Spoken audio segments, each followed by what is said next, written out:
Bonjour à tous et bienvenue pour cette nouvelle vidéo de témoignages de soignants qui ont fait le choix de se reconvertir ou d'évoluer professionnellement. Aujourd'hui, je suis très heureuse de recevoir Hugo qui est médecin pneumologue et qui a fondé avec sa femme Logopousse, une plateforme de soutien et d'accompagnement personnalisé pour les parents d'enfants en attente d'un rendez-vous en orthophonie ou bien en cours d'accompagnement. Donc déjà, bonjour Hugo. Salut Marion. Et merci d'avoir accepté de partager ton expérience et ton parcours avec nous aujourd'hui. Est-ce que dans un premier temps, tu pourrais te présenter, nous parler de ton parcours initial en tant que médecin? Avec plaisir. Très heureux d'être là avec toi et devant tes auditeurs. Donc moi je m'appelle Hugo, j'ai 32 ans. Je suis médecin pneumologue. J'ai mon parcours médical, je l'ai commencé en étant externe à Rouen en Normandie. Ensuite, j'ai passé l'internat et j'ai eu l'aspect de pneumologie. Donc je suis parti faire ce cursus au CHU de Caen. Euh, Ensuite, j'ai fait une partie de la fin de mon cursus à Lyon en faisant là-bas un master 2 et un interchu. Euh, j'ai eu ma thèse en 2019. Ensuite, on est parti voyager un peu avec avec, Capucine, qui est aujourd'hui mon épouse. Donc, on a fait des remplacements. Elle, elle est orthophoniste et nous, donc, on est parti voyager en Nouvelle-Calédonie. Euh, on devait rester que 6 mois pour faire des remplacements, puis après, il y a eu le Covid, donc on est resté quasiment un an.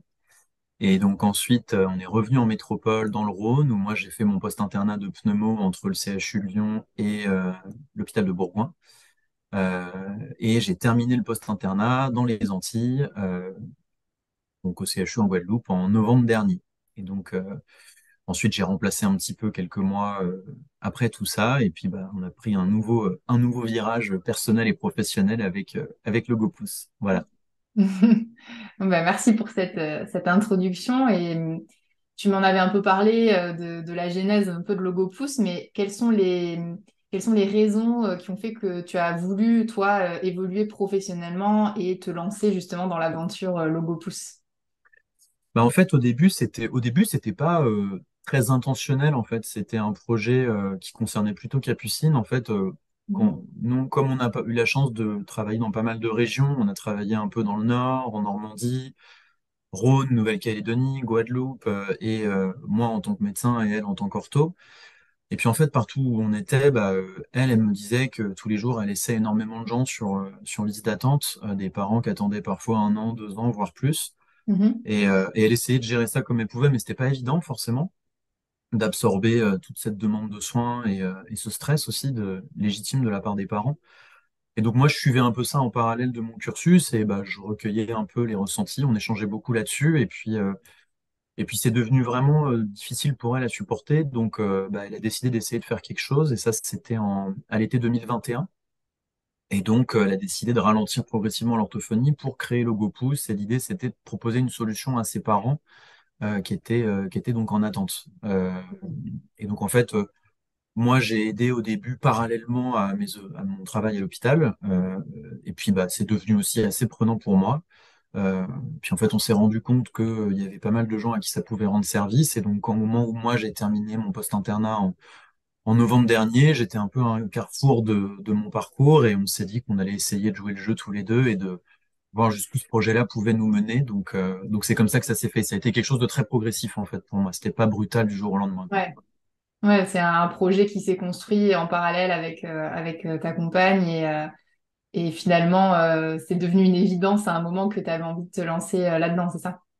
C'est ça. Et puis c'était le moment où on s'est regardé en disant bon, il y a deux solutions. Soit on essaie de faire entre guillemets un petit projet ou quelque chose Mm. à taille humaine, soit on a vraiment envie d'impacter en fait peut-être un maximum de gens. Et donc dans ces cas-là, ça nécessite un investissement en temps qui est plus important. Et donc donc deux cerveaux, deux profils, et donc c'est pour ça qu'on s'est dit go, quoi. Ok, ok, eh ben en tout cas, c'est hyper courageux de votre part. Et du coup, si je comprends bien, Merci. actuellement, tu as stoppé, enfin, tu n'exerces plus en tant que médecin, en tout cas pour l'instant, c'est ça? C'est ça. Ok. C'est ça. J'ai fait des remplacements jusqu'au premier trimestre 2023. Et puis donc là, je n'exerce plus depuis 2 mois et demi, 3 mois là maintenant. C'est bizarre, Ok. mais voilà. Et comment ça s'est passé, cette décision pour toi d'arrêter l'exercice clinique, en tout cas? Bah en fait, pareil, c'était assez progressif, c'est-à-dire qu'au début, je pensais avoir envie de faire les deux en même temps, et puis je me suis rendu compte qu'en fait, bah, c'est quand même deux métiers, Hmm. donc deux charges émotionnelles à absorber, deux emplois du temps à intriquer, pas mal de responsabilités aussi dans les deux cas, et donc j'ai essayé de faire les deux en même temps au début, puis au bout d'un moment, je me suis dit, bah, c'est quand même très prenant et je préfère me concentrer sur une seule chose.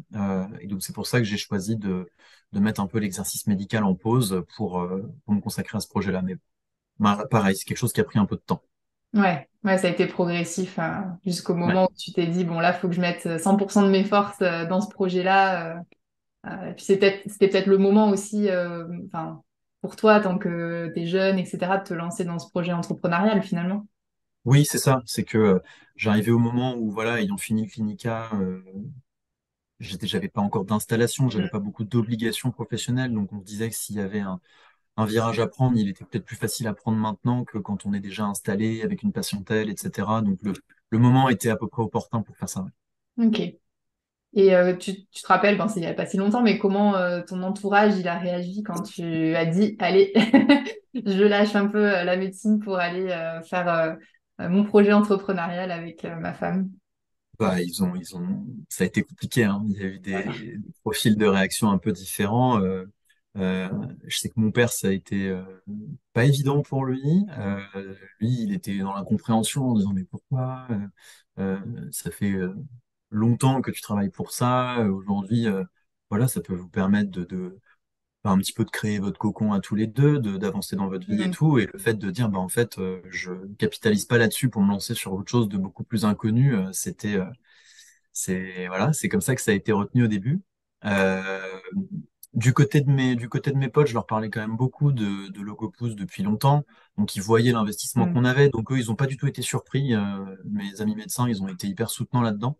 Ok. Euh, et puis, euh, et puis, bah, certains qui me connaissent moins bien le sont quand même, ils me disent tous, mais du coup, tu exerces plus. Enfin, Mm. ça questionne un peu, quoi. Et du côté de ma mère, je pense ils l'ont bien pris. Un peu compliqué au début, mais assez rapidement, ils ont vu qu'on s'épanouissait là-dedans. Donc, en fait, c'est plus un sujet, en fait, maintenant. Ouais. Ouais, finalement, comme vous êtes épanoui, que ils sentent que vous êtes bien dans ce projet, ça s'est bien passé après par la suite, hein. C'est ça. Puis, c'est un univers qui est pas non plus Oui. complètement différent. On reste dans le domaine du soin, donc il y a une certaine cohérence, quoi. Je pense que ça rassure un peu aussi. Ouais, les gens voient le lien entre les deux Ouais, activités. En tout cas, ça reste de l'entrepreneuriat dans le domaine de la santé au sens large. Ok. exactement, tout à fait. Ok. Et aujourd'hui, enfin, est-ce que tu peux nous parler un peu de ton activité professionnelle, en quoi ça consiste aujourd'hui? Tout à fait. Euh, Bah, du coup, je rentre un peu dans le détail de ce qu'on propose chez Ouais. Logopousse. Mais en fait, notre travail, enfin, ce qu'on veut faire, c'est essayer de mettre les parents dans les meilleures conditions pour qu'ils puissent aider leurs enfants à progresser à la maison.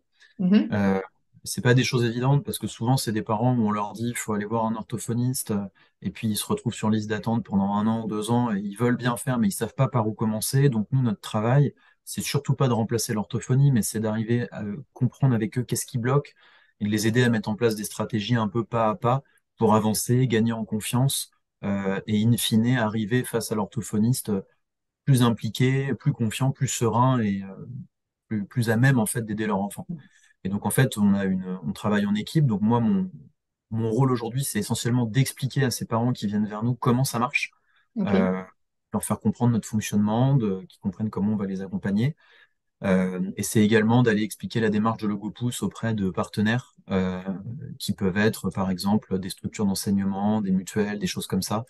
Leur expliquer qu'on peut aussi être un partenaire pour eux euh, qui ont des patients ou des sociétaires qui sont en demande de ce type de compétences. Donc moi, mon rôle, il est surtout là-dedans. Hmm. Euh, c'est pas moi qui fais personnellement les accompagnements des familles. Ça, c'est plutôt le job des orthos Oui. de l'équipe. Oui, toi, tu as un rôle un peu de prospection et voilà, d'aller démarcher peut-être les personnes. C'est ça, d'aller expliquer ce qu'on fait et de voir Ouais. si ça suscite de l'intérêt pour faire évoluer le projet, quoi.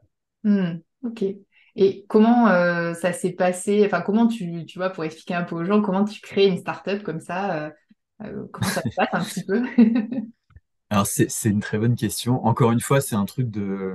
Moi, je dirais que c'est vraiment quelque chose de progressif en fait, parce que nous, on a commencé à travailler là-dessus. Ça fait plus d'un an et demi maintenant, donc tout se crée pas du jour au lendemain. Hmm. D'abord, on essaie de trouver son idée. Après, on essaie de voir s'il y a des gens qui font la même chose ou pas. On essaie de confronter l'idée à des utilisateurs potentiels. C'est une espèce de phase d'étude de marché en fait. Donc on va chercher de l'information auprès de parents sur liste d'attente, auprès d'enseignants, auprès d'orthophonistes. On essaie de parler à beaucoup de ces gens pour faire un peu maturer le projet. Et puis après, au moment de se lancer, bah, c'est là où tu crées une société en fait administrativement parlant. Donc on peut t'aider pour savoir le format de société que tu vas créer, celui qui est adapté à ton projet. Et puis ensuite, ensuite c'est parti quoi. Donc nous en l'occurrence, on passe par un site internet, donc on a dû on a dû se former, on a dû apprendre à créer le site internet, à intégrer différentes solutions, des solutions de paiement, des solutions de mailing, de choses comme ça. Enfin, tout un peu les outils Hmm. nécessaires au commerce en ligne en fait, d'une certaine manière. Ok. Ça prend du temps. Au début, tu fais mal, et puis tu réitères, et puis après, tu fais moins mal. Tu fais de l'essai-erreur, quoi. Tu testes, C'est exactement, tu ajustes, ok. Et ouais, c'est exactement ça. tu disais que tu avais dû te former. Comment, justement, est-ce que tu as dû reprendre une formation? Est-ce que tu as dû faire quelque chose en parallèle? Oui, oui, alors alors on a fait une formation pour devenir créateur de contenu. Ok. Donc on est passé par une solution en ligne qui t'accompagne pendant quelques mois, notamment sur la création de sites, comment proposer les choses de manière simple, cohérente. Donc ça, on s'est formé là-dessus ensemble. Euh, Capucine, elle s'est pas mal formée sur l'audiovisuel pour faire de la production vidéo, du montage, etc. On s'est aussi formé un peu dans la vente parce que c'est quelque chose d'inhérent à toute entreprise, c'est qu'à un moment il faut vendre et ça, quand on est soignant, c'est hyper compliqué. Ça l'est toujours, c'est pas évident, mais on a essayé de se faire accompagner là-dessus et on a eu la chance aussi d'avoir, en fait, dans ma famille, on va dire qu'il y a un peu deux parcours. Il y a les gens qui ont fait médecine, Mhm. il y a aussi les gens qui ont fait du commerce. Ok. Qui ont un certain réseau, qui étaient de bons conseils. Tu vois, on partait pas complètement dans l'inconnu. Ça, c'est quand même important, je pense. Ouais. Euh, et nos amis aussi, qui ont monté des boîtes et tout, nous ont fait énormément de retours d'expérience, de bons conseils aussi. Et je pense que sans ça, ça aurait été quand même compliqué, ou Ouais. plus compliqué en tout cas. Ok. Ouais, l'importance de l'entourage et des personnes qui justement peuvent un peu t'inspirer ou t'aiguiller dans les moments où tu ne sais pas trop où tu vas encore, quoi.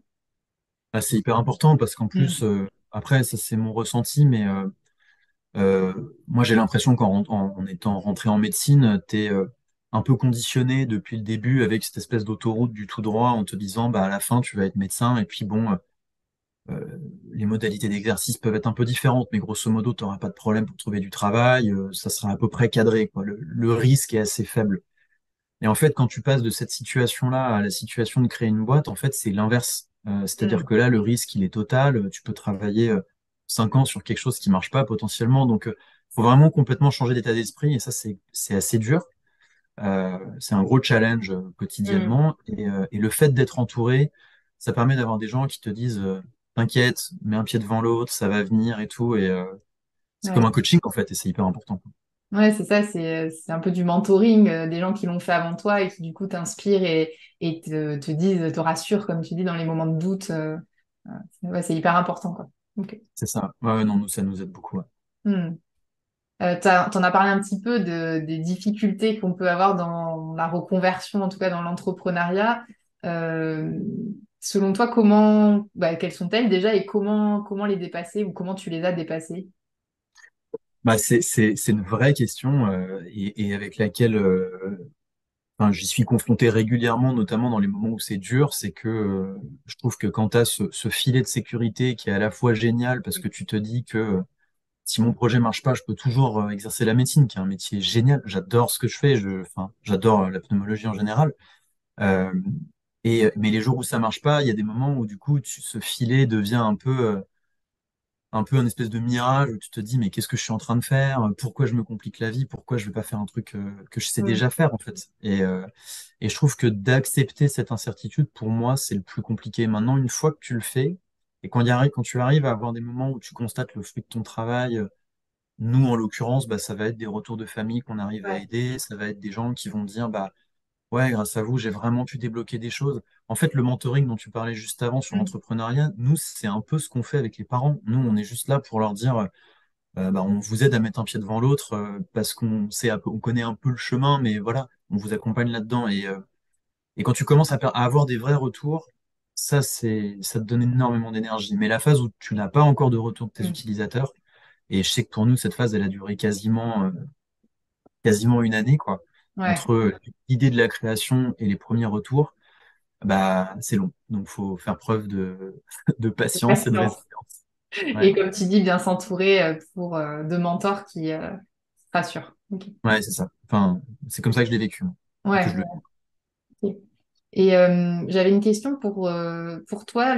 Quelles compétences de médecin, enfin, quelles sont les compétences que tu as acquis en tant que médecin qui justement sont mobilisées dans ce projet entrepreneurial?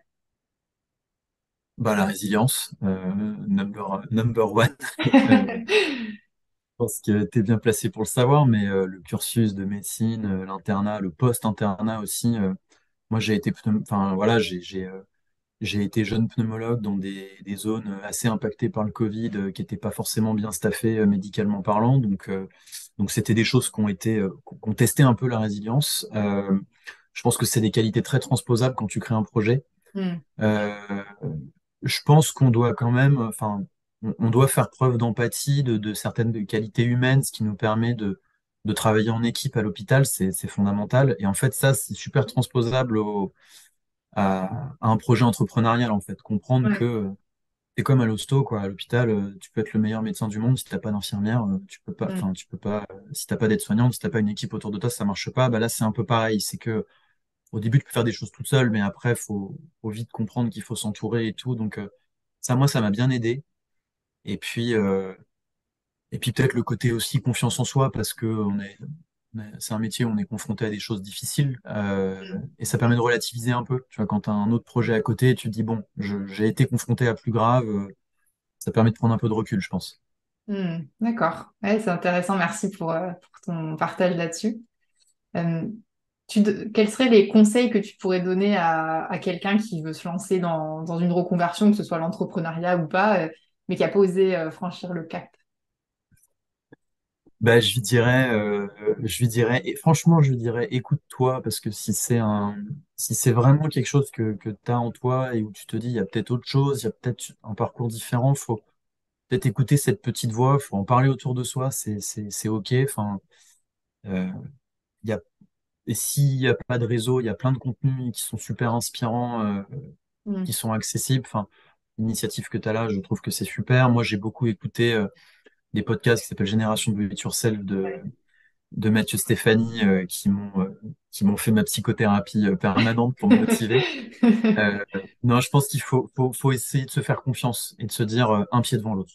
Si j'ai une idée, faut pas voir la boîte qui a pignon sur rue et tout ça, parce que de l'idée à ça, il y a un monde, mais il Hmm. faut se dire, bah ouais, j'essaie de me faire confiance, je mets un pied devant l'autre et puis j'y crois, quoi. Hmm.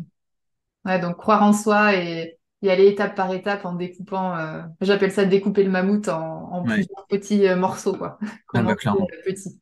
Ok. Clairement, c'est ça. Et puis demander à des gens qui l'ont déjà fait. Je pense Hmm. que, on- enfin, si on réfléchit à nos cercles larges, il y a souvent des gens qui travaillent un peu dans l'entrepreneuriat ou qui ont créé une boîte une fois, etc. Et puis, il y a de plus en plus de contenu maintenant. L'entrepreneuriat, c'est un sujet qui est quand même de plus en plus à la Ouais. mode, notamment chez les plus jeunes que nous. Donc, tu as énormément de podcasts, de chaînes YouTube, d'informations à aller chercher qui sont intéressantes, quoi. Hmm. Ok. Ben, merci beaucoup en tout cas, Hugo, pour ce partage. Bah, Euh, je t'en prie, Marion. comment tu veux conclure l'entretien? Est-ce que tu as un petit mot pour la fin? Bah, merci pour ce moment, c'était hyper intéressant. Et puis, bravo à toi aussi pour ton initiative, parce que je pense qu'elle peut aider beaucoup de gens. Euh, et puis, bah, s'il y en a qui se posent des questions et qui veulent échanger ou avoir un retour d'expérience et tout, bah, ils peuvent me contacter avec grand plaisir.